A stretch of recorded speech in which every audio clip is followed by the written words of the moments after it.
Haleluya. Salam. Shalom. Selamat pagi, selamat datang di rumah Tuhan. Kita bersyukur buat kesempatan. Kalau bagi saya yang sungguh indah. Haleluya. Jadi mari setiap kita yang sudah ada di tempat ini, mari kita siapkan hati kita. Kita lupakan dulu hal-hal di luar sana. Mari kita fokus akan ibadah kita kepada Tuhan pada pagi hari ini. Mari semua kita bangkit berdiri. Haleluya. Terima kasih Tuhan Yesus Kristus. Pada saat pada pagi hari ini kami datang kepada Tuhan. Kami mau siapkan hati kami Tuhan di dalam setiap persembahan kami, di dalam setiap kehidupan kami kepada Tuhan pada pagi hari ini ya Bapa. Kami bersyukur buat kesempatan yang sungguh indah ini Tuhan. Setiap kesempatan yang Kau berikan dalam kehidupan kami adalah kesempatan yang sangat berharga.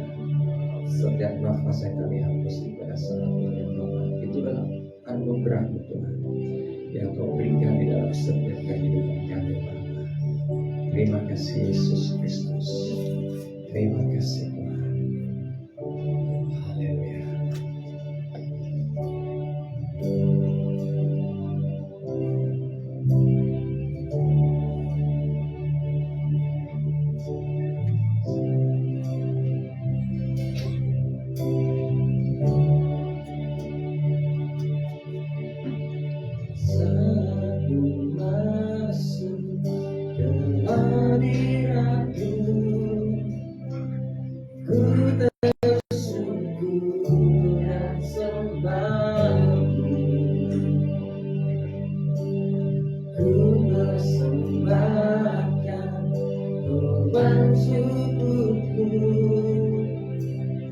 Yang terbaik bagimu.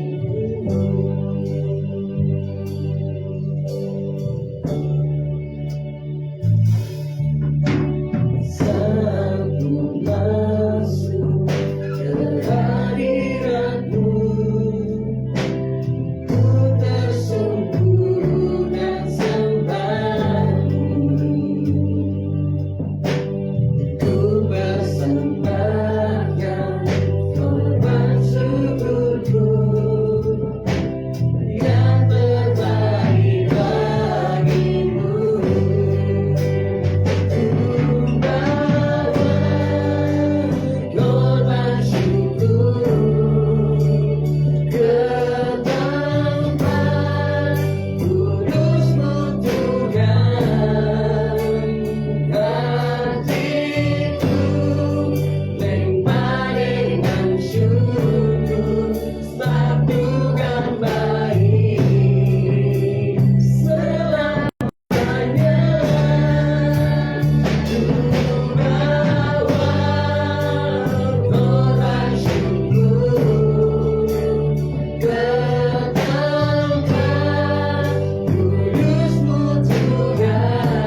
Tuhan di dalam setiap kesempatan yang Kau berikan dalam kehidupan kami ya Bapa. Apakah lagi dalam kasih anugerah kemurahan dan setiap kehidupan kami ya Tuhan. Pada pagi hari ini Tuhan dalam pertemuan kami ya Tuhan, dalam ibadah kami ya Tuhan pada pagi hari ini, semuanya Tuhan kami biarkan semua dalam tangan ya Bapa. Biarlah Tuhan suasana surgawi terus kami alami di tempat ini ya Tuhan. Biarlah Tuhan kami Tuhan terus bersorak-sorai memuji, membesarkan nama-Mu, meninggikan nama-Mu Tuhan di tempat ini ya Bapa. Dan Tuhan bebaskanlah setiap kami ya Bapa. Dan Tuhan kami percaya Bapa, kehadiran di tempat ini Tuhan selalu membuatkan kami terpesona ya Bapa di surga Tuhan. Sekali Tuhan kami punya masalah yang Tuhan mungkin kami tidak tahu dalam setiap pribadi ya Bapa. Tetapi Engkaulah sumber tempat kami yang ada di surga Tuhan, menyerahkan, meletakkan semuanya itu. Kami bawa korban syukur kami ya Tuhan kepadamu ada pagi hari ini ya Tuhan. Dan biarlah semuanya untuk kemuliaan, untuk menyenangkan ya Bapa di surga Tuhan.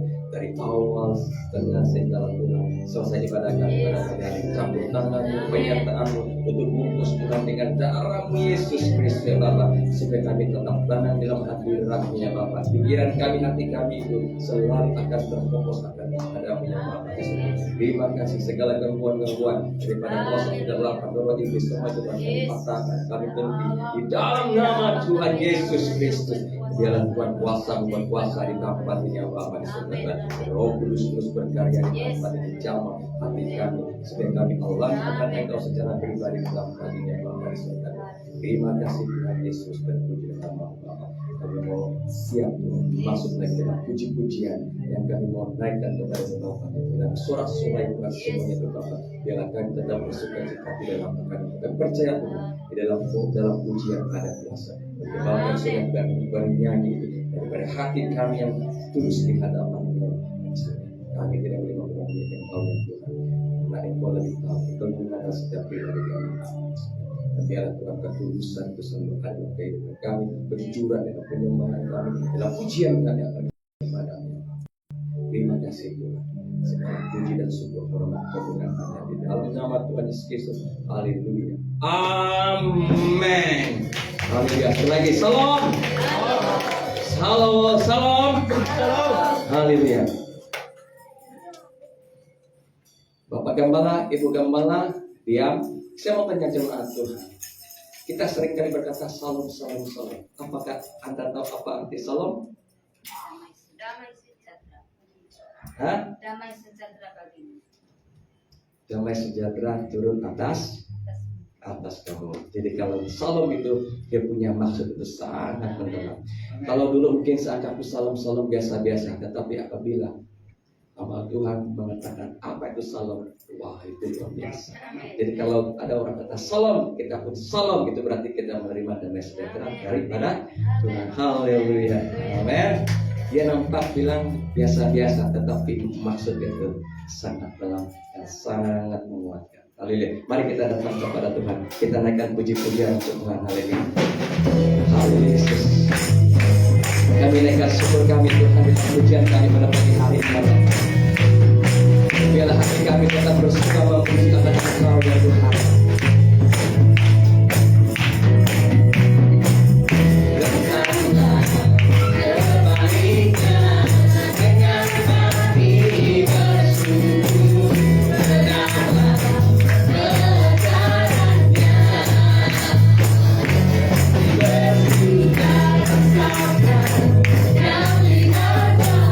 Betapa baik Kau Tuhan.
Haleluya.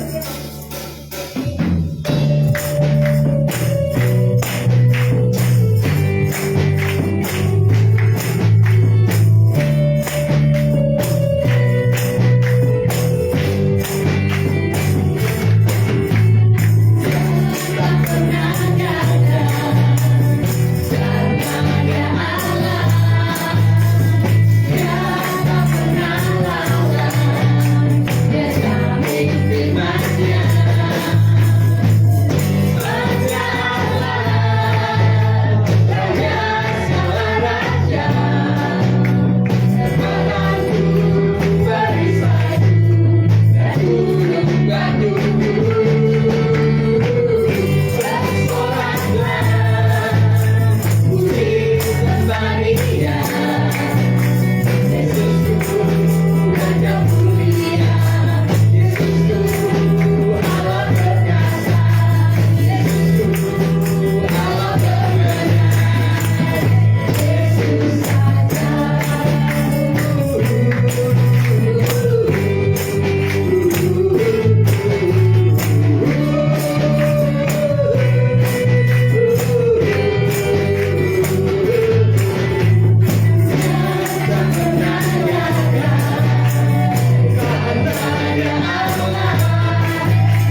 Terima kasih. Haleluya.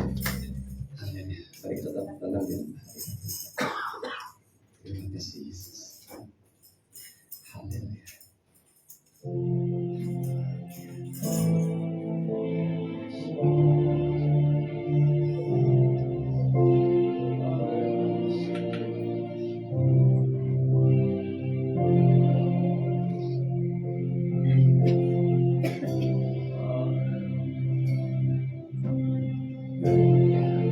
Yang lebih tahu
yang dapat diandalkan dalam segala hal. Dialah Allah yang berjanji kepada kami, dan setiap janjinya, mungkin waktu kami berbeda dengan waktu Tuhan, tapi waktu Tuhan adalah waktu yang terbaik, di mana janjimu pasti akan digenapi dalam hidup kami.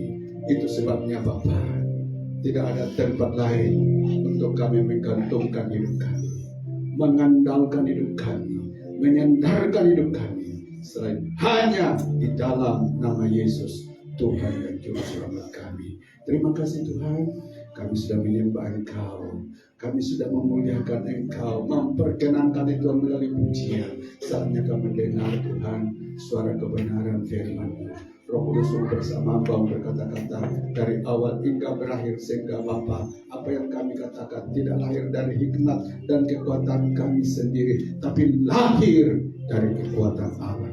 Terima kasih Tuhan, terima kasih. Dalam nama Yesus kami berdoa. Amin.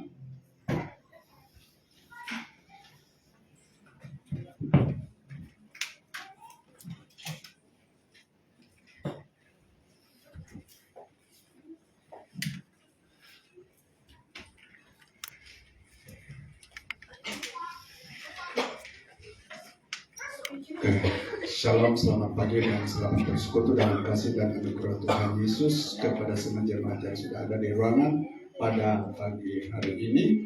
Dan tak terasa bahwa kita berada di bulan November, di mana minggu hadapan jemaat kita akan mengadakan kunjungan crawling dari rumah ke rumah.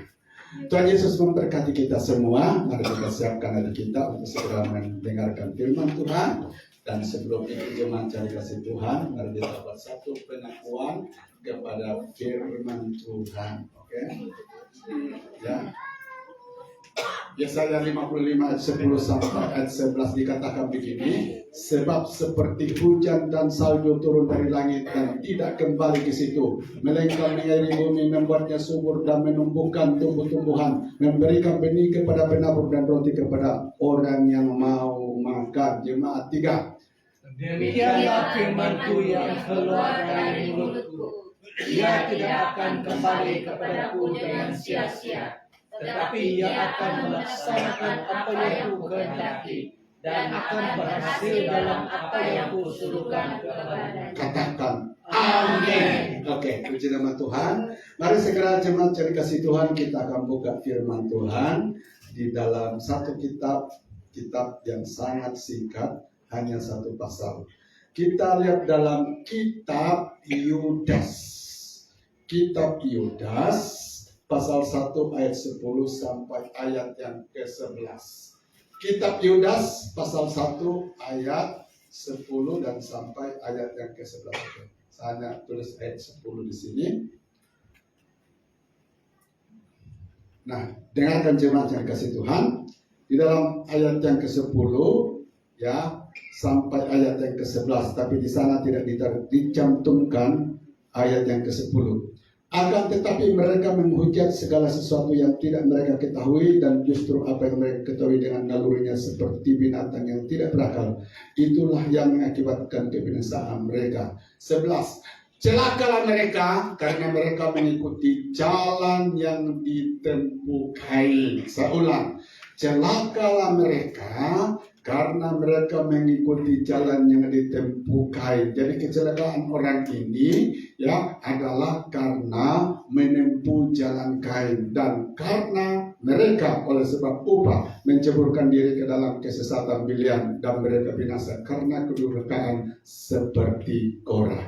Nah, jemaat yang dikasih Tuhan Yesus Kristus, perkataan mereka di sini siapakah yang dimaksud? Kalau kita lihat itu di ayat yang keempat, yang maksud mereka di sini merujuk kepada jemaat-jemaat palsu, pengajar-pengajar palsu yang menyusup masuk ya ke dalam jemaat Tuhan, sehingga bercampur baur dengan jemaat yang imannya, yang hidupnya benar di hadapan Tuhan. Nah, jemaat yang dikasih Tuhan, itu sebabnya di ayat yang ke-11 ini dikatakan firman Allah bahwa kepada orang ini ada satu amaran Tuhan. Yaitu dikatakan bahwa kepada orang ini mereka akan dibinasakan, akan mendapatkan kecelakaan. Kenapa demikian? Karena apa? Dikatakan dia mengikuti jalan Kain. Jadi orang ini dibinasakan oleh Tuhan. Orang ini mendapat kecelakaan karena Alkitab mengatakan ternyata orang ini menempuh jalan Kain. Apa itu jalan Kain, saudara? Cara hidup Kain, gaya hidup Kain, karakter Kain. Itulah yang diikuti di dalam hidupnya, karena itu yang memandu hidupnya. Jadi jalan Kain yang memandu hidupnya bukan kebenaran firman Tuhan. Dan Tuhan mengatakan bahwa orang ini pasti pada satu saat akan dibinasakan oleh Tuhan. Itu sebabnya dikatakan Alkitab bahwa kepada kita jemaat ya harus berhati-hati ini supaya apa? Gaya hidup Kain, cara hidup Kain, karakter Kain ini jangan masuk di dalam hidup kita. Nah, jemaat yang dikasihi Tuhan Yesus Kristus, tahukah bahwa Kain sudah jadi abu? Ya, abunya pun tidak ditahu. Tetapi pengaruh hidup daripada Kain itu merembes, berjangkit sampai ke generasi dan sampai hari ini. Jadi saudara kasih Tuhan, tubuh seseorang boleh lenyap, tetapi karakter seseorang itu boleh dipakai iblis untuk merusak ya generasi orang-orang percaya seterusnya, yaitulah kita. Nah, itu sebabnya firman Tuhan datang pagi hari ini, kita harus waspada terhadap jalan Kain ini, karakter Kain ini, cara hidup Kain ini. Karena apa? Di ujungnya adalah kebinasaan. Nah, itu sebabnya jemaat yang dikasihi Tuhan, saya akan memberi tema firman Tuhan pagi hari ini, tolak jalan Kain. Ya, Kain di sini bukan Kain ini, tabir. Kain itu kan di Malaysia itu, ya benar. Tapi Kain di sini nama orang, anak dari Adam dan Hawa. Sesudah jatuh ke dalam dosa, katakan Alkitab, Adam dan Hawa melahirkan anak yang pertama Kain dan anak kedua Habel. Kemudian Habel terbunuh dan lahir anak yang ketiga namanya Set. Nah, jemaat yang dikasihi Tuhan Yesus Kristus, Alkitab memperingatkan kepada kita bahwa ada bahayanya bila kita meniru, mencontohi, ya, meneladani cara hidup Kain ini. Dan itu harus dihindari. Karena apa? Dikatakan firman Tuhan, di ujungnya adalah kebinasaan. Nah, mari kita melihat jemaat yang dikasihi Tuhan. Apakah jalan Kain itu yang harus kita jauhi, yang harus kita tolak? Kita lihat di dalam ya. Yang pertama dikatakan, beribadah tetapi tidak disertai apa? Hidup yang benar. Inilah jalan hidup Kain.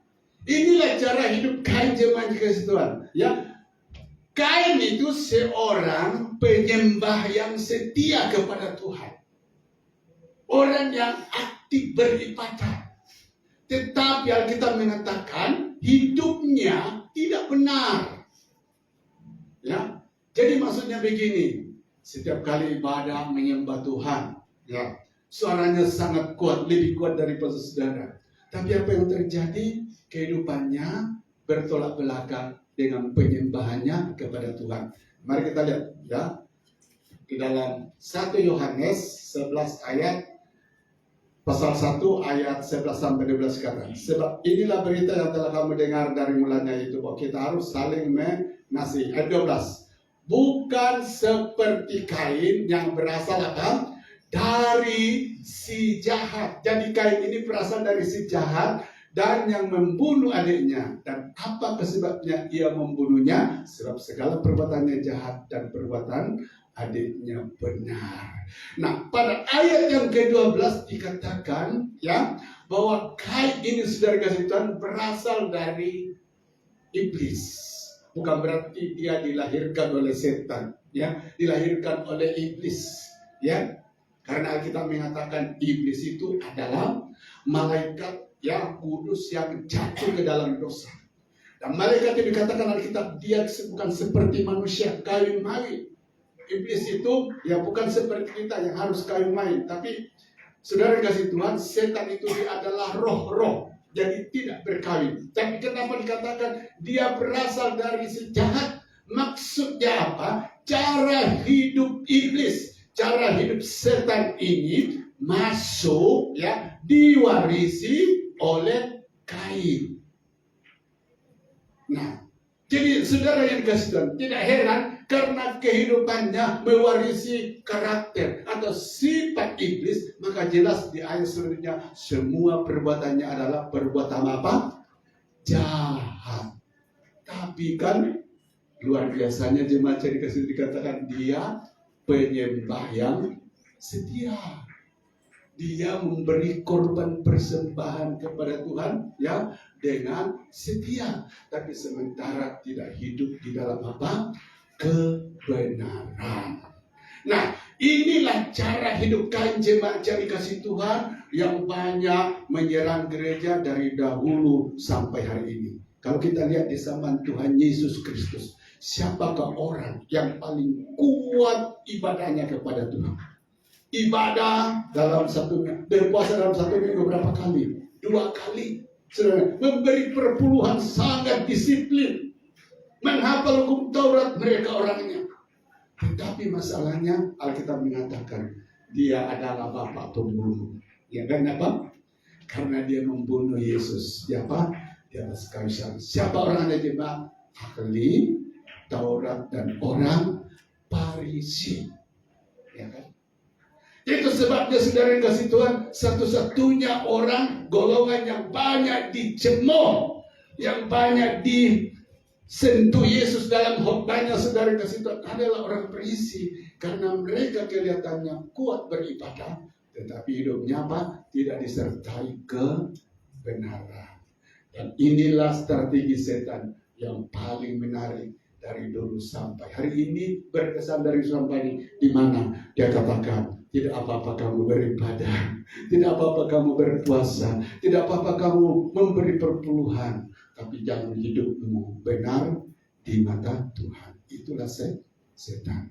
Nah, itu sebabnya jemaat yang dikasih Tuhan, Alkitab mengatakan kita harus jauhi cara hidup ini, ya.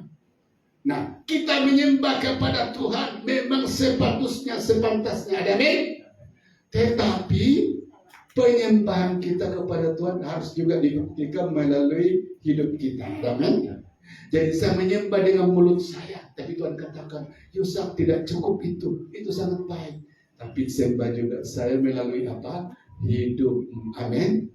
Inilah namanya penyembah yang benar. Tapi saudara yang dikasih Tuhan, di ayat ini kita melihat ada penyembah palsu.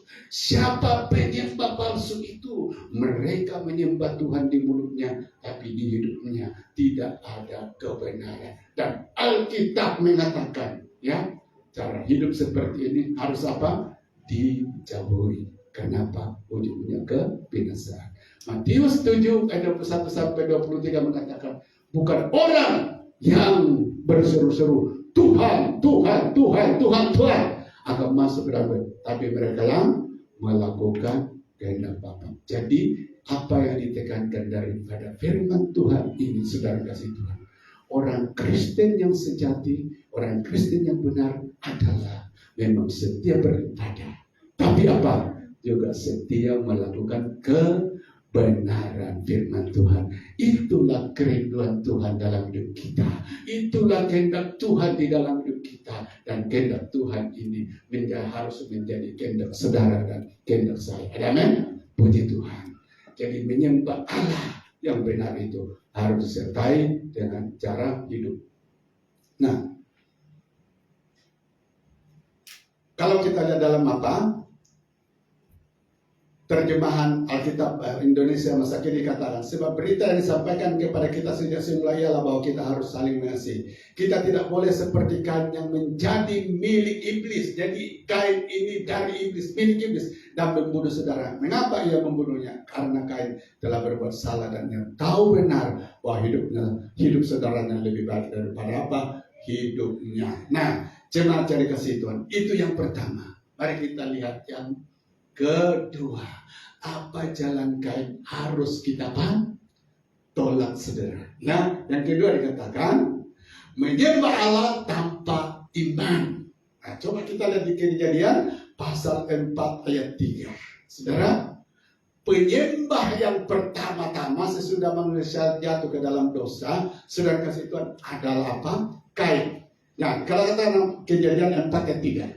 Setelah beberapa waktu lamanya, maka Kain apa? Mempersembahkan sebagian hasil dari tanah itu kepada Tuhan sebagai apa? Korban persembahan. Nah, mempersembahkan di sini saudara itu boleh diartikan beribadah, ya, menyembah Tuhan, ya. Ayat yang 4, Habel juga mempersembahkan korban persembahan dari anak sulung kambing dombanya, yakni lima-limanya, maka Tuhan mengindahkan Habel dan korban persembahannya itu. Nah, saudara dikasih Tuhan, di sini adik-beradik mempersembahkan apa? Korban persembahan kepada Tuhan. Sang abang yaitu Kain menyembah Tuhan melalui hasil apa yang dia dapatkan daripada tanah. Sementara Habel ya memberi korban persembahan kepada Tuhan melalui apa? Binatang. Atau ya kita lihat dalam Alkitab, binatang yang dimaksud tidak lain tidak bukan adalah domba, ya. Jadi Habel menyembah Allah ya dengan domba, sementara Kain apa? Saudara dikasih Tuhan menyembah Allah melalui hasil tanah. Dan Alkitab mengatakan bahwa yang diterima persembahannya siapa? Adalah Habel. Sementara Kain ditolak habis-habisan oleh Tuhan. Nah, apa yang menyebabkan ini? Mari kita lihat. Nah, kenapa persembahan Kain ditolak? Ibrani 11 ayat 4 berkata, karena iman Habel telah mempersembahkan kepada Allah korban yang lebih baik daripada apa? Korban Kain. Ya, dengan jalan itu ia memperoleh kesaksian kepadanya bahwa ia benar karena Allah berkenan akan persembahannya itu, dan karena iman ia masih berbicara sesudah ia mati. Jadi dua-dua mempersembahkan korban, tapi hanya Habel yang apa? Diterima korban persembahannya dari hadapan Tuhan. Apakah Tuhan pilih kasih? Tidak, saudara kasih Tuhan. Ya, tapi buktinya di sini persembahan Kain ditolak oleh Tuhan. Apa sebabnya? Karena di sini dikatakan ketika Habel mempersembahkan korban binatang itu kepada Tuhan, dia datang kepada Tuhan dalam iman. Jadi sebelum dia mempersembahkan korban persembahannya itu, Habel tahu betul bahwa orang hanya dibenarkan. Ya, apapun orang buat kepada Tuhan hanya boleh dibenarkan kalau itu didasari dengan iman. Nah, iman di sini saudara kasih Tuhan bukan iman biasa, tapi iman kepada Yesus Kristus. Jadi ingat baik-baik, persembahan Habel diterima oleh Tuhan karena dia tahu bahwa hanya melalui korban curahan darah Yesus, melalui kematian Yesus, maka apapun yang kita persembahkan kepada Tuhan baru menyenangkan, baru diterima oleh Tuhan. Sementara Kain karena sombongnya saudara dikasih Tuhan, karena anggungnya, dia menolak standar Tuhan ini. Kenapa saya katakan menolak standar Tuhan? Karena apa? Memang sudah ditetapkan di dalam perjanjian lama untuk boleh datang kepada Tuhan harus melalui apa? Korban curahan, yaitu curahan darah. Nah, saya bertanya saudara, tumbuh-tumbuhan ada darah atau tidak? Tidak kan? Ya. Jadi, saudara yang kasih Tuhan, ya, Habel tahu betul bahwa apapun yang kita buat kepada Tuhan, kalau tidak melalui Yesus, kalau hubungan kita dengan Yesus ada masalah, tetap korban kita ditolak oleh Tuhan. Ibadah apapun yang kita lakukan kepada Tuhan, jika itu di luar dari iman dan percaya kepada Yesus Kristus, Alkitab mengatakan, boleh saja kita lakukan, mungkin seumur hidup kita kata menyembah Allah, tapi Tuhan berkata, aku tolak penyembahan, karena kamu tidak melakukan melalui iman di dalam Yesus Kristus. Jadi itu sebabnya saudara kasih Tuhan, sadari hari ini kita adalah penyembah-penyembah yang diperkenan oleh Tuhan. Orang-orang beribadah yang diperkenan oleh Tuhan, sekalipun ribuan dan bukan jutaan orang-orang beribadah di bumi ini. Tapi Alkitab mengatakan hanya satu ibadah yang boleh diterima oleh Tuhan, yaitu ibadah yang dilakukan di dalam apa? Nama Yesus Kristus. Itu ibadah siapa saudara? Ibadah kamu dan ibadah saya. Amin. Jadi itu sebabnya saudara, apapun yang kita berikan kepada Tuhan, tepuk itu adalah korban persembahan kita kepada Tuhan. Nyanyian adalah korban persembahan kita kepada Tuhan. Ucapan-ucapan ada korban persembahan kita kepada Tuhan. Dan Tuhan katakan, aku terima ini. Sebab apa? Kamu lakukan melalui korban persembahan ada upaya itu Yesus. Tidak ada yang sia-sia. Amin. Jadi bukankah saudara-saudara harus berapi-api mengasihi Tuhan di sini? Ternyata aku di luar dari penyembah-penyembah yang tidak benar di mata Tuhan. Akulah penyembah yang benar karena aku lakukan di dalam Yesus Kristus. Kasihan sekali banyak penyembah di bumi ini, saudara. Tapi dilakukan di luar iman. Maksudnya dilakukan di luar apa? Yesus Kristus. Dan apa yang terjadi kepada Kain akan dialami oleh mereka. Untuk itulah apa kita katakan, pergilah ke seluruh bumi, beritakan Injil. Supaya apa? Orang memiliki ibadah yang benar, yaitu menyembah melalui Yesus Kristus. Sekali lagi, saudara dan saya terlalu istimewa di hadapan Tuhan karena kita penyembah-penyembah yang benar. Kenapa benar? Sebab kita lakukan di dalam Yesus Kristus. Tidak sia-sia datang dari tempat yang jauh seperti Ibu Martina dan Ibu Elizabeth. Saudara-saudara, kadang-kadang saya lemah juga ya. Tapi mengingat dua ibu ini, ditambah lagi ibu ini, mereka datang dari jauh. Tapi saudara kasih Tuhan, saya tahu ya, waktu saya sakit kan, ya naik di sini saudara, saya harus berhenti di tenda baru boleh naik. Dan saya tahu keadaan dua kakak ini juga sudah usia, begitu berkorban datang. Tapi ini penghiburan. Kamu memiliki ibadah yang benar, amin. Setiap kali kamu datang dengan benar, susah payah Tuhan berkata, tidak apa-apa. Kamu memberi kepadaku ibadah yang benar karena dilakukan di dalam Yesus Kristus. Nah, ditegaskan lagi jemaat di dalam Yohanes 14:6. Kata Yesus kepadanya, akulah jalan dan kebenaran dan hidup. Tidak ada seorang pun datang kepada Bapa, artinya datang menyembah. Datang berhubungan dengan apa? Tuhan. Kalau tidak melalui aku. Jadi dari dulu sampai hari ini Allah membuat satu garis yang sangat jelas bahwa untuk engkau menyembah Allah yang benar harus dilakukan dalam iman kepada Yesus Kristus. Masalahnya di sini mungkin saudara berkata, ya kan masa itu Yesus belum ada waktu Habel hidup. Tapi Alkitab mengatakan Habel melihat ke masa akan datang, bahwa akan datang Mesias namanya Yesus. Jadi dia beriman kepada Yesus yang akan datang. Kalau kita sekarang beriman kepada Yesus yang sudah datang. Amin.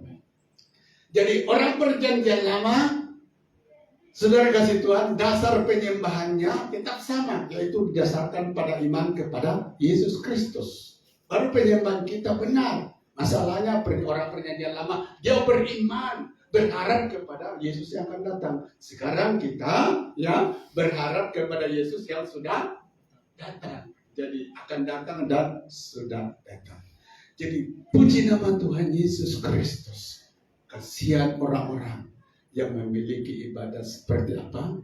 Kain, menyembah Allah di luar iman, di luar Yesus Kristus. Dan itulah saudara yang dikasih Tuhan akan mengerikan nanti bila sudah inna ilahi dikira aku hidup di 70 tahun, aku hidup 90 tahun, aku kuat buat ini, Tuhan kata, tetap ditolak. Amen. Tapi ketika Mistelo mungkin hanya diberi umur 50 tahun, dan oh Tuhan, habis hidup 40 tahun hal lain, hanya 10 tahun kau gunakan. Tuhan katakan 1 tahun pun kamu lakukan di dalam nama Yesus, aku terima. Amin. Kita suratnya 1 Korintus 15 ayat 8. Giatlah selalu dalam pekerjaan Tuhan. Apapun yang kita kerjakan kepada Tuhan itu ibadah kita kepada Tuhan. Amin. Merayakan Natal itu ibadahmu kepada Tuhan. Amin. Mengunjungi kerohanian itu ibadahmu kepada Tuhan. Apa saja kamu bekerja di tempat kerja dan Tuhan dimuliakan, itulah ibadahmu kepada Tuhan. Kita mengatakan semua usaha tidak sia-sia karena dilakukan apa? Di dalam Yesus Kristus. Jadi jemaat yang dikasih Tuhan, inilah keistimewaan, inilah membuat saudara cinta Yesus luar biasa, bahwa Tuhan, aku penyembah yang benar dan bukan penyembah di luar ya kebenaran. Oke, puji nama Tuhan. Mari kita lihat seterusnya, saudara. Yang ketiga, jalan Kain ini, kenapa kita harus tolak jalan Kain? Dia dikuasai apa? Iri hati. Bahasa Malaysia apa? Dengki, kan? Iri hati, dengki. Kita lihat. Habel juga mempersembahkan korban persembahan dari anak sulung kambing dombanya, yakni 5-5-nya. Maka Tuhan mengindahkan Habel dan korban persembahannya. Diindahkan, diterima saudara Tuhan, hidup Habel dan korban persembahannya. Dua yang diterima di sini, yaitu Tuhan mengindahkan Habel, artinya pribadinya menyenangkan Tuhan. Kemudian korbannya menyenangkan Tuhan, persembahannya menyenangkan Tuhan. Nah, kemudian kita lihat ayat yang kelima. Tetapi Kain dan korban persembahannya tidak diindahkannya, lalu hati Kain menjadi sangat panas apa? Dan muka murahnya. Apa maksudnya saudara? Kain iri hati. Firman Tuhan kepada Kain, mengapa hatimu panas dan mukamu muram? Jadi saudara yang dikasih Tuhan, memang ini sangat menyakitkan. Karena saudara kasih Tuhan, bagaimana mungkin abang harus dipermalukan di hadapan manusia dan di hadapan apa? Tuhan. Ketika mereka mempersembahkan korban, halaman persembahan Habel diindahkan Tuhan, sementara saya ditolak oleh Tuhan. Bagaimana rasa malu Kain pada masa itu? Karena dia seorang abang, kan? Kalaulah Habel jangan ditolak persembahannya, mungkin Habel katakannya, maaf, ya saya terima karena memang patut abang saya ya harus diutamakan, diprioritaskan. Mungkin Habel akan terima. Tapi dia saudara, Kain memang tidak boleh terima. Saya ini cukup dipermalukan, ya. Adik saya diterima, tapi saya tidak diterima. Muncullah namanya apa? Iri hati. Iri hati karena apa? Melihat keberhasilan daripada apa? Habel. Nah, saudara yang dikasih Tuhan, di mana-mana penyakit ini muncul sana sini, kan? Dalam pemerintah, dalam kerajaan itu juga terjadi adanya pengkhianatan karena iri hati. Alamak, saya sama-sama dulu orang kampung, kemudian sama-sama sekolah, tiba-tiba dia sudah punya ini, pasti ya, itu namanya iri hati. Tapi jemaat yang dikasih Tuhan, Alkitab mengatakan setiap berkat yang Tuhan taruh di dalam hidup kita pasti ada sebabnya. Ada amin? Betul? Setiap berkat, setiap keberhasilan yang Tuhan izinkan terjadi pasti ada sebabnya. Itu kan sebabnya karena hubungan saudara kepada Tuhan baik. Amin. Itu berarti saudara dari situ kita menaati perintah Tuhan, seperti bekerja dengan jujur, hidup dalam ketaatan. Semua ini kan cara-cara Tuhan memberkati. Tapi adalah tidak benar Kain iri hati kepada Habel, sementara korbannya dibuat sesuka hati. Dan itu disasari kesombongan. Tapi dia mau supaya Tuhan memperkenankan persembahannya. Dia melakukan penyembahan di jalan yang salah, tapi mengharapkan Tuhan, oh tolong benarkan, tolong perkenankan kepada saya. Padahal dikatakan Alkitab, Habel tidak demikian. Dia mempersembahkan korban itu karena di jalan Tuhan, ikut standarnya Tuhan, ikut caranya, maka dia diberkati. Jadi sebenarnya tidak ada alasan bagi Kain untuk iri, karena dia tahu dia salah dalam mempersembahkan korban. Adiknya benar dalam mempersembahkan korban. Jadi rasa iri itu sudah dikasih Tuhan, itu tidak benar. Kita mau mengambil hak seseorang yang menjadi haknya. Betul atau tidak? Padahal kita tidak layak itu. Ya. Saya tidak boleh menuntut misalnya seorang pelajar dalam satu kelas. Si Anu dia tidak. Waktu pemeriksaan dapat nomor 1, saya nomor berapa? 50 di belakang. Wah kira kenapa mungkin dia rasuah guru lah macam-macam mungkin kan. Tapi kan dia dapat itu karena dia bekerja keras kan. Sementara saya malas belajar main game. Jadi waktu pemeriksaan apa terjadi? Saya gagal, dia berhasil. Jadi saya harus terima kenyataan. Saya gagal. Ya saya patut terima karena saya salah. Tapi sering kalau rasa ini itu jemaat cerdas Tuhan, dia coba mau mengambil apa yang bukan menjadi haknya, dan di mana-mana ini terjadi. Nah, di mana-mana ini terjadi, roh Kain ini memasuki anak-anak Tuhan. Dan itu sebabnya kita harus menolaknya dan berjaga-jaga terhadapnya. Nah, mari kita lihat, kita lihat apa bahayanya kalau iri hati itu menguasai seseorang. Kita baca jemaat 1, 2, 3. Sebab di mana ada iri hati dan mementingkan diri sendiri, di situ ada apa? Kekacauan dan segala macam perbuatan jahat. Jadi kita lihat di sini ternyata iri hati itu kalau berhasil iblis tanamkan dalam hidup kita menyatakan, no senang saya menguasai yang lain. Senang saya membangun dalam hidupmu kejahatan yang lain. Ya, kalau kamu sudah dikuasai iri hati.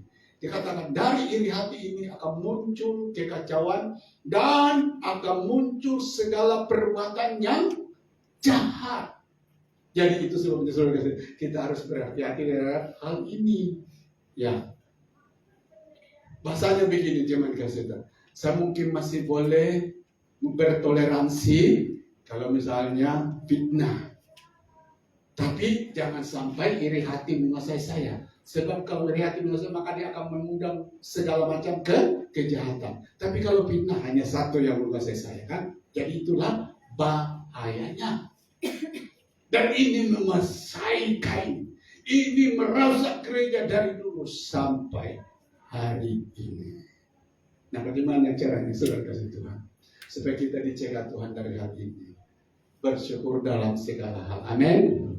Orang diberkati beri tepuk tangan dan terima kasih engkau berhasil hari ini. Amin. Jangan jelekan dia. Amin. Kemudian kita harus setiap orang ada takaran dekatnya dari Tuhan. Amin.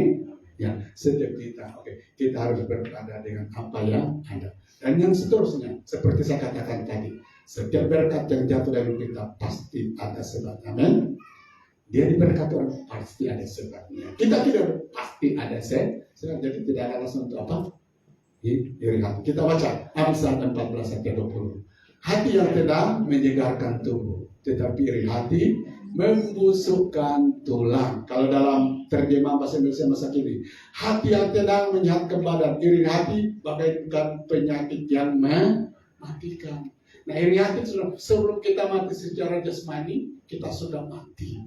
Sebenarnya dikatakan bagaikan penyakit yang mematikan. Jadi seseorang yang dikuasai dari hati, saudara kasih Tuhan, akibatnya itu akan membawa kematian rohani, kematian semangatnya nilai Tuhan dan lain sebagainya. Itulah sebabnya kita mengatakan kita harus datang kepada Tuhan, bahwa hati kita supaya apa? Hal-hal ini jangan menguasai hidup kita. Amin. Karena sekali lagi saya ulang, iri hati dan dengki ini dari sana dia akan berbuah banyak kejahatan lainnya. Maka sebabnya harus tolak yang hal ini dari hidup kita. Nah, mari kita lihat yang terakhir, jemaat. Katakan, hilang penguasaan diri. Kejadian 4 ayat 7 sampai 8. Apa kamu tidak akan berseri jika engkau berbuat baik? Tetapi jika engkau tidak berbuat baik, dosa sudah mengintip di depan pintu. Maksudnya di depan pintu hati Kain. Ia sangat menggoda engkau, tetapi engkau harus berkuasa apa? Atasnya. Di titik ini jemaat yang dikasih Tuhan, masih ada belas kasihan Tuhan kepada apa? Kain. Sebelum melakukan pembunuhan kepada Abel. Apa itu dikatakan? Tuhan katakan, sekalipun dosa ya mengintip di pintu hatimu dan menimbulkan hawa nafsu keinginan hidupmu untuk melakukan pembunuhan. Tapi ingat, di titik ini kamu masih ada kesempatan. Kesempatan apa itu? Harus menolong. Nah, di sini Kain harus membuat pilihan. Apakah mendengar suara keras, ya, godaan yang datang daripada iblis itu, yaitu akan membunuh, atau akan mendengar suara Tuhan? Tahan. Tapi akhirnya kita lihat di sini jemaat, Kain membuat pilihan yang salah, yaitu menolak suara Tuhan. Padahal itulah yang terakhir itu Tuhan beri kepada dia. Di titik ini kamu masih boleh beri keadaan dengan catatan tolak. Tapi saudara, apa yang terjadi? Kita lihat di sini, dia memilih jalan yang salah. Itu sebabnya kemurahan Tuhan itu luar biasa. Ya kan? Saudara kasih Tuhan, contohnya ada banyak orang hidupnya tidak benar, tapi Tuhan tidak angkat langsung begitu saja. Tuhan izinkan dia sakit, sakit jantung, sakit apa lagi? Sakit macam-macam. Inilah kesempatan kamu apa? Sadar, amin. Sebelum berjumpa dengan aku. Tapi banyak orang sudah dalam keadaan demikian, tuh makin hamil. Waktu saya di hospital Cibaca dikasih Tuhan, ada ditulis di dinding, jangan berlaku kasar kepada apa? Pegawai kaki tangan perawatan. Ternyata waktu saya di sana, memang kasihan ini perawat sudah dirawat terus. Kurang ajar kau, lambat kau datang, selesai buat ini buat ini. Lalu saya bilang, ini orang ini tidak tahu apa itu, ya, bersyukur. Sudah dirawat, dia makin hamil itu apa? Itu perawat. Dan jangan dikasih Tuhan, ini bukan membanggakan diri, tapi saya ketawa betul, lucu. Dia bilang, ini pesakit satu ini bagus juga ya, tidak pernah apa, cakap-cakap ini, cakap kasar-kasar. Saya bilang, kamu tidak tahu saya Tuhan. Ya kan? Dia bilang, bagus juga ya dirawat, tidak cakap-cakap dibanding di sekitar saya. Saya rasa. Ya. Jadi di sekeliling itu, wah makin hamil itu anak dengan kata-kata yang kasar. Ya kan? Macam-macam ya. Makanya ada itu amaran, jangan. Tapi walaupun nama sudah orang kalau sakit kan dipenuhi emosi, jadi apa saja boleh keluar dari apa? Mulutnya. Nah, jadi saya katakan kadang-kadang di masa seperti ini belas kasihan Tuhan, anugerah Tuhan luar biasa. Undangkan ini, kamu sedang menghadapi maut, bertobatlah. Tapi sering orang apa? Masih membuka setan kepada, membuka hati kepada apa? Iblis. Dia lebih memilih daging, keinginan daging, godaan setan daripada tunduk kepada suara Tuhan. Dan inilah ya yang bermasalah bagi Kain. Ketika Tuhan katakan, tahan, jangan bunuh adikmu, sekalipun dosa sudah menggoda engkau. Tahan. Kain tidak mengerahkan suara itu. Dan di ayat yang ke-8 dikatakan, kata Kain kepada Habel adiknya, marilah kita pergi ke pedang. Ketika mereka ada di padang, tiba-tiba Kain memukul Habel, adiknya itu lalu apa? Membunuh dia. Di ayat yang ke-8 ini tidak perlu terjadi jemaat. Seandainya Kain ada penguasaan di diri. Amin. Tidak perlu terjadi. Itu pintu kemuliaan Tuhan yang terakhir. Tapi tidak digunakan Habel. Namun itulah saudara kasih Tuhan. Kalau memang Tuhan katakannya, apapun saya sudah buat untuk memberi kesempatan kepada kamu berubah, tapi tidak digunakan. Dan saya hargai pilihanmu. Kain memilih untuk menolak suara Tuhan dan melayani godaan daging, godaan dosa.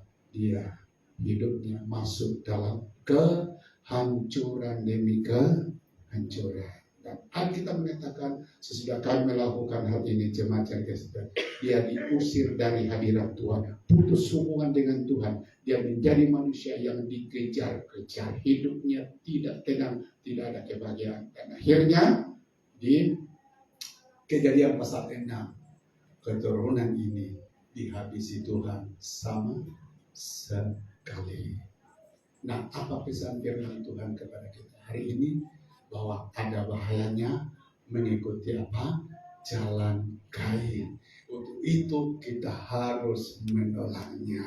Kain sudah tidak ada, tapi cara hidupnya merembet masuk dalam gereja sampai hari ini. Maka jemaat yang dikasih Tuhan, apa tugas kita? Katakan tidak kepada jalan Kain. Saya mau ikut jalan Tuhan. Amin. Mari kita bangkit berdiri dan datang kepada Tuhan. Haleluya. Terima kasih Bapak Surgawi, kami sudah mendengar firman pagi hari ini. Terima kasih buat nasihat firman. Bapak, betapa bahayanya jalan hidup Kain itu. Kain bukunya pun sudah tidak ditemukan sampai hari ini. Tapi ternyata cara hidupnya menjadi alat setan yang sangat berkesan untuk merusak gerejamu, untuk merusak anak-anakmu. Tapi pagi hari ini Bapak, kami datang di hadapan-Mu. Kami datang mempersembahkan roh kami, mempersembahkan jiwa kami, seluruh hidup kami kepada Tuhan. Bersihkan kami Tuhan dari cara-cara hidup Kain, Bapa, dari kedengkian. Bersihkan kami Tuhan dari Tuhan memberi persembahan tanpa iman kepada Tuhan. Bersihkan kami jadi penyembah-penyembah palsu Tuhan, di mana kami boleh Tuhan mengagungkan Engkau, tetapi hidup kami tidak benar Bapa. Tuhan tolong Bapa. Lebih daripada itu, kami berdoa pagi hari ini Tuhan, bahwa penyelesaian diri sangat penting dalam hidup kami. Kapan tidak ada itu, maka kami akan hilang. Tuhan Yesus Kristus kontrol atas hidup ini, sehingga pintu kepada roh jahat akan terbuka lebar-lebar. Kami tidak mau itu terjadi dalam hidup kami. Tolong kami Bapa, tolong kami Bapa, tolong kami Bapa, supaya apa?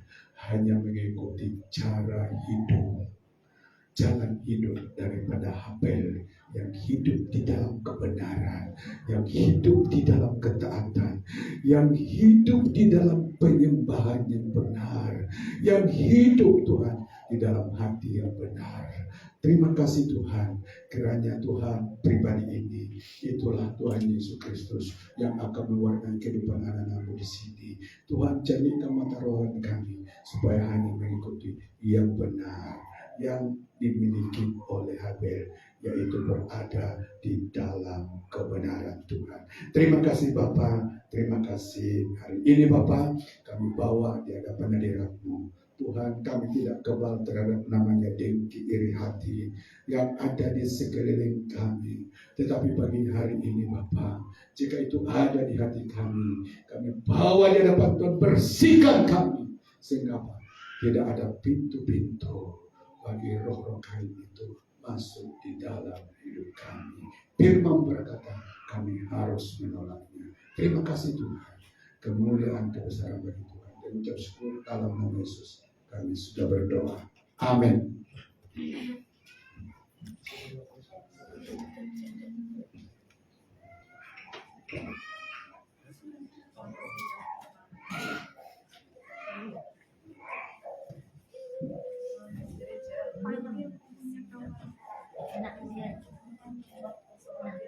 Oke, haleluya, puji Tuhan. Kita sudah telah mendengar kebenaran firman Tuhan. Oke, tiba saatnya kita memberi persembahan yang sudah ditugaskan. Silakan.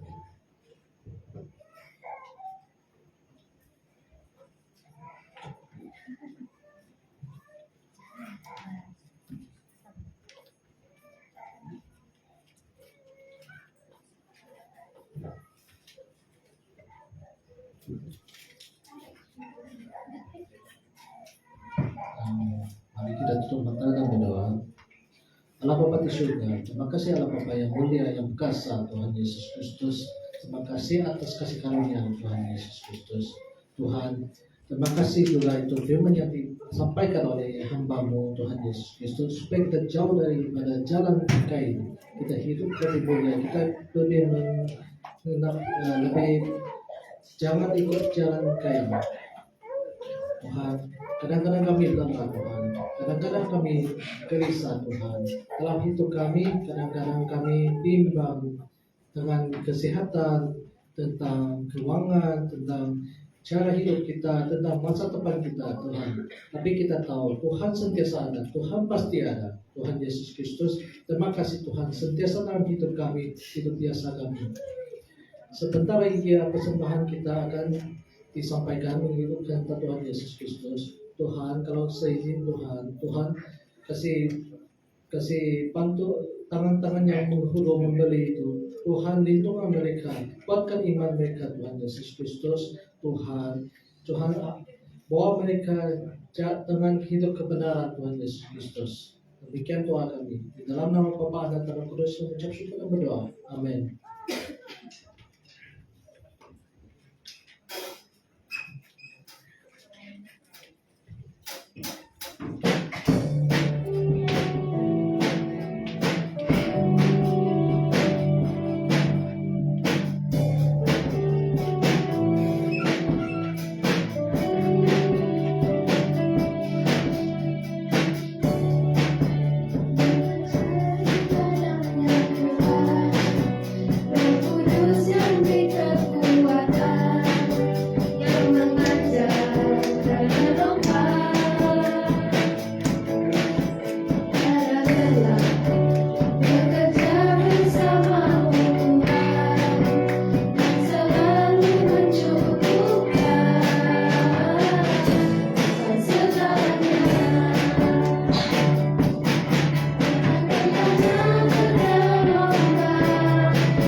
Puji Tuhan, sebelum kita akhiri jemaat, saya minta Sama juga ke depan kita akan berdoakan dia secara khusus karena minggu ini akan masuki pemeriksaan SPM ya.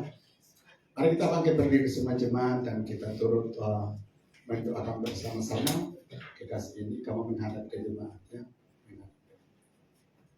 Tuhan berkata bahwa doa orang benar itu berkuasa apabila disampaikan dalam kesatuan. Apapun diminta akan besar bersama. Ketika anak kita ini berhasil jemaat dalam studinya, maka bukan saja dia bersuka cita, saya sebagai gembala bersuka cita, jemaat bersuka cita, dan Tuhan juga bersuka cita karena janji-janji Tuhan digenapi dalam hidupnya.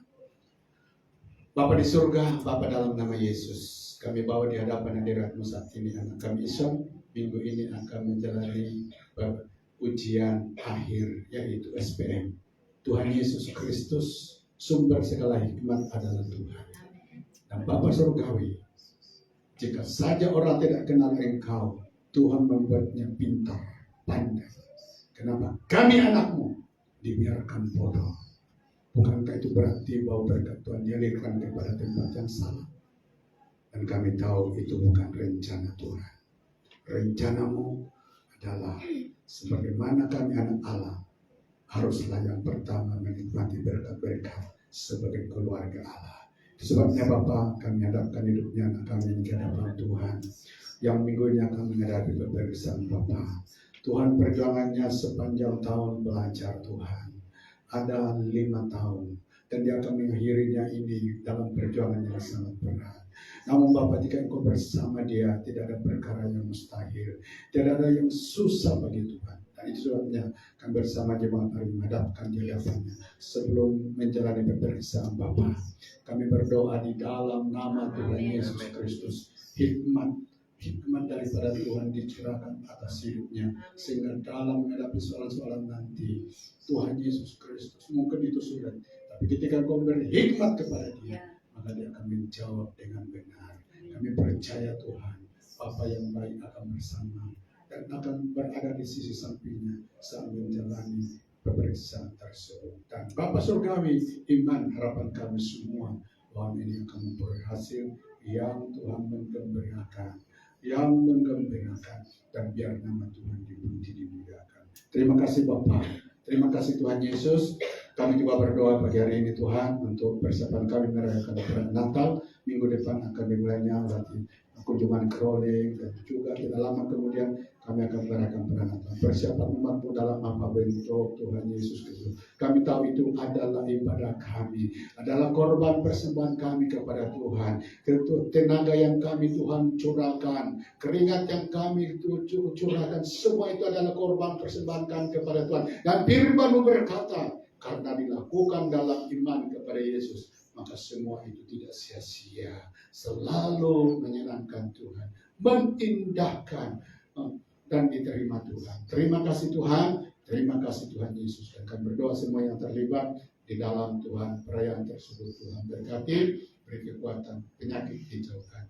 Saya juga berdoa Bapak Surgawi Tuhan untuk ibu suami daripada Ibu Tina bersama hamba-Mu yang sedang proses pemulihan. Kami percaya Tuhan bahwa Yesus sudah memberi kesembuhan dengan harga yang mahal itu di kayu salib, dengan dagingnya dihancurkan. Dan kami akan berkata kepada penyakit bahwa penyakit Engkau tidak berat dalam tubuh kami, karena ada daging yang sudah dihancurkan untuk membayar harga kesembuhan itu. Terima kasih Tuhan. Terima kasih semua jemaat-Mu sepanjang minggu ini akan berjalan dalam berbagai kegiatan. Tuhan akan kuatkan mereka, memberi Tuhan penghiburan di saat susah, memberi pertolongan Tuhan di saat Tuhan mereka lemah. Dan apa saja yang mereka hadapi pasti ada dalam penyertaan Tuhan. Jadi Tuhan menjadi milik mereka. Siapa mendahulukan kerajaan yang Allah, maka lain akan ditambahkan. Terima kasih Tuhan, berkati juga negeri kami Sabah yang akan mengadakan pilihan raya bila masa. Tuhan tolong supaya pemimpin-pemimpin yang berhati rakyat, memperdulikan kepentingan rakyat, masa depan rakyat itu yang Tuhan angkat. Yang hanya mementingkan diri sendiri, Tuhan jaga. Dan jangan izinkan itu naik ke Tuhan tak kedudukan. Terima kasih Tuhan, terpujilah nama-Mu. Mari jemaat angkatan Jemaat saya kasih Tuhan, sebentar kita akan tinggalkan tempat ini dan pulang ke rumah masing-masing.